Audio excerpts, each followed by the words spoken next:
सावन के महीने में शुक्ल पक्ष की भी अष्टमी पड़ेगी और कृष्ण पक्ष की भी अष्टमी पड़ेगी। बोलो पड़ेगी कि नहीं पड़ेगी? दोनों पक्ष में अष्टमी पड़ती है। सावन के महीने की जो अष्टमी होती है, शिव महापुराण की कथा में और देवी भागवत में वर्णन मिलता है। देवी भागवत में और शिव पुराण में वर्णन मिलता है, अष्ट सिद्धि नवनिधि 64 योगिनी सारी विद्या नव देवी सब सावन के महीने की अष्टमी तिथि के दिन महादेव से मिलन करने आती हैं।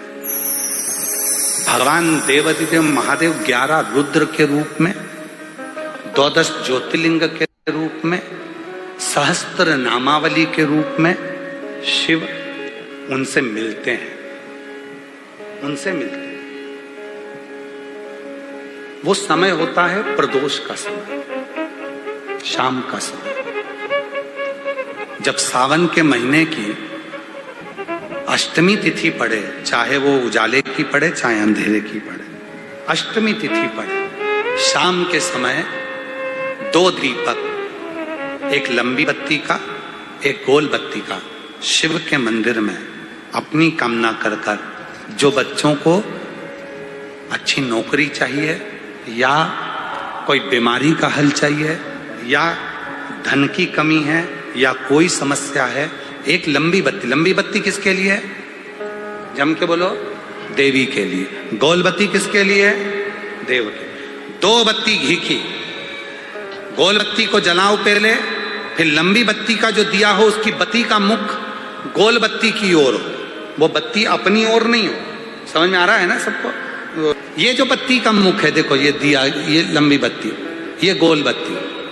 तो ये जो गोल बत्ती है आपने यहां जलाई और ये लंबी बत्ती जो है ना, इसका मुख गोल बत्ती की ओर।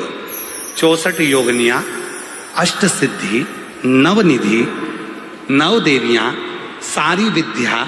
शिव जी की जो गोल बत्ती है, शंकर क्या है? ज्योतिर्लिंग, ज्योतिर्स्वरूप।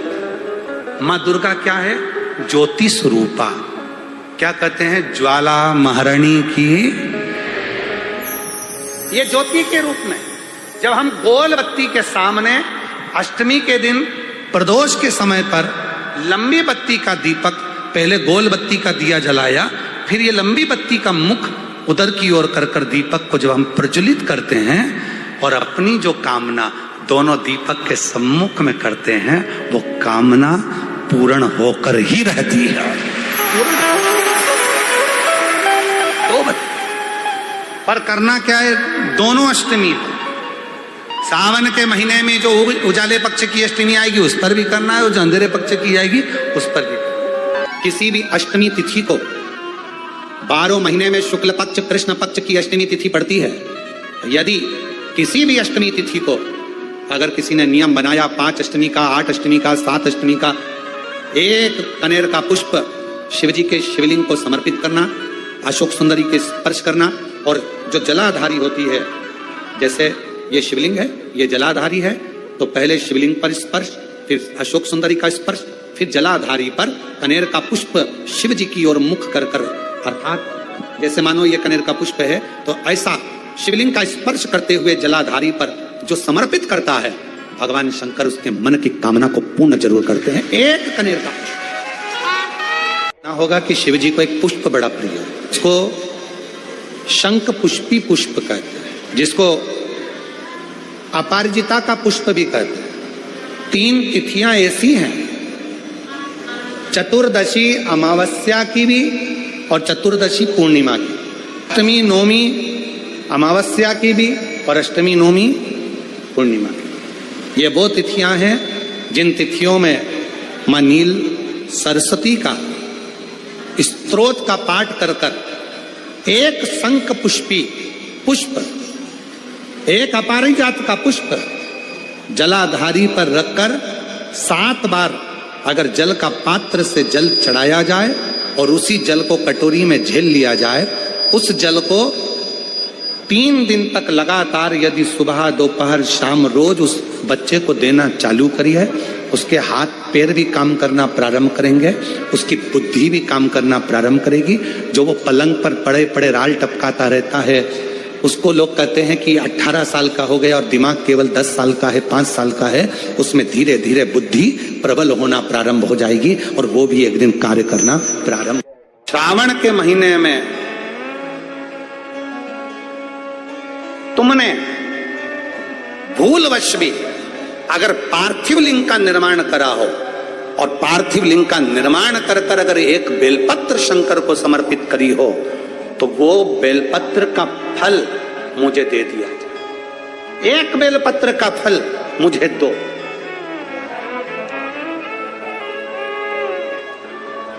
एक बेलपत्र का, हाँ, केवल एक बेलपत्र का फल मुझे दे दीजिए, केवल एक बेलपत्र का फल मुझे प्रदान कर दीजिए, केवल एक बेलपत्र का फल मुझे दे दीजिए। एक बेलपत्र, हाँ। पार्वती जी कहती हैं इस बच्चे के लिए मैंने हजारों वर्ष तक अगर तप करा हो तो वो तप भी तू ले ले, मैं तुझे देने को तैयार हूं। 1000 वर्ष का तप मैं घड़ियाल तुझे देने को तैयार हूं, पर एक निवेदन है कि श्रावण महीने में जो मैंने एक पार्थिव लिंग का निर्माण करा और जो बेलपत्र समर्पित करा उसका पुण्य मैं तुझे नहीं दे सकती। 1000 वर्ष का पुण्य ले ले मैं दे दूंगी, पर एक श्रावण के महीने के पार्थिव लिंग के पूजन का एक बेलपत्र का पुण्य नहीं दे सकती। घड़ियाल कहता है मुझे तुम्हारे हजारों वर्ष का तप नहीं चाहिए, मुझे तो केवल एक श्रावण महीने के पार्थिव लिंग पूजन का एक बेलपत्र का फल चाहिए। तब पार्वती जी ने विचार करा, अब जरा विचार आप करिएगा, 1000 वर्ष तक तप करने का फल घड़ियाल नहीं ले रहा है, एक सावन के महीने के पार्थिव लिंग के पूजन में जो बेलपत्र समर्पित किया गया उसका फल ले रहा है। मतलब समझने का विषय है कि एक पार्थिव लिंग सावन के महीने में बनाया जाता है और उस पे एक बेलपत्र चढ़ाई जाती है तो 1000 वर्ष के तप का फल ज्यादा है, उसका फल ज्यादा है। 1000 वर्ष से ज्यादा तप के फल से बड़ा फल है पार्थिव शिवलिंग का निर्माण श्रावण महीने में कर कर एक बेलपत्र समर्पित कर। एक बेलपत्र करिए आप लोगों ने, किस किसने पूजन करी जरा हाथ उठाओ। सभी ने करा है, रखो रखो वापिस। अब जरा विचार करिए कि हजारों वर्ष के पूजन के फल के बराबर एक पार्थिव लिंग के निर्माण को और एक बेलपत्र समर्पित करने का फल प्राप्त हो जाए। एक बेलपत्र में वो बल हो जाता है पार्थिव लिंग पूजन के श्रावण महीने के। हमसे लोग कहते हैं क्या पड़ी तुमको सावन महीने में शिवलिंग का निर्माण करवाना, पूजन करवाना, ऑनलाइन करवाना, क्यों? हम कहते हैं भूलवश भी अगर कोई अपने घर में सावन के महीने में पार्थिव लिंग का निर्माण कर लेता है, पूजन कर लेता, भूलवश भी, और एक बेलपत्र समर्पित कर देता है, उसको हजारों वर्ष का पुण्य फल तप का तो वैसे ही प्राप्त होगा।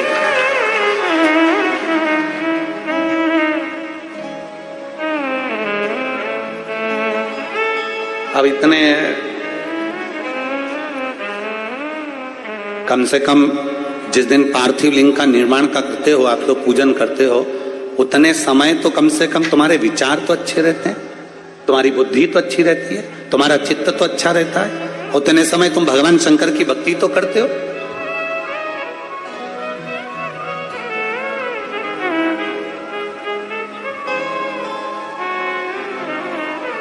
तुम्हारे पास में उस समय पर भक्ति तो अविरल रहती है।